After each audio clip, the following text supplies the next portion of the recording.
জঙ্গল যদি আল্লাহ রসুলকে মাইনা ধন্য হইতে পারে, তো যুবক তুমি আল্লাহ রসুলকে মাইনা ধন্য হবে না? তো হবে না কেন? আল্লাহ রসুল বাহির হয়েছে বাথরুমের জন্য, পর্দা করার কিছু ছিল না। বলছে জাবের, ওই জঙ্গলগুলা ছোট ছোট দূরে দেখা যায়, ওদেরকে বলো না যায় যে আল্লাহ রসুলের জন্য পর্দা করতে। জাবের চিৎকার দিছে, ও ছোট ছোট জঙ্গল, আল্লাহ রসুলের জন্য পর্দা করো, কার আগে কে আসবে?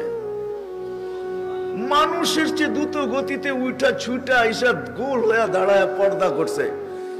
আল্লাহ রসুল বাহির হয়ে আসছে, বলছে জাবের নিজ নিজ জায়গায় যেতে যাও, চলে যেতে বলো। জাবের রাদিয়াল্লাহু তাআলা চিৎকার দিতেছে আর দৌড়াইতেছে। সবাই বলতেছে দৌড়াও কেন? চুপ, পরে বলবো। যা বলছে চলে যাও তোমাদের জায়গায়। সবাই মানুষের মতো ছুটে যায়, নিজের জায়গায় বসা গেছে। জাবের জানি কি দেখা ফিরে আসছে, বলছে জাবের কি দেখলা? বলে আমি দেখতে চাইছিলাম ওইখানে আছে কি, ওয়াল্লাহি মা ওয়াজাদতু ইল্লা রায়হা, সুঘ্রাণ ছাড়া কিচ্ছু ছিল না। হায় হায় হায় হায় হায়, এগুলো কোনো কাহিনী না। মজা মরা খেজুর গাছ, চারজন ক্ষুধার্ত, 4 জনই কাতর।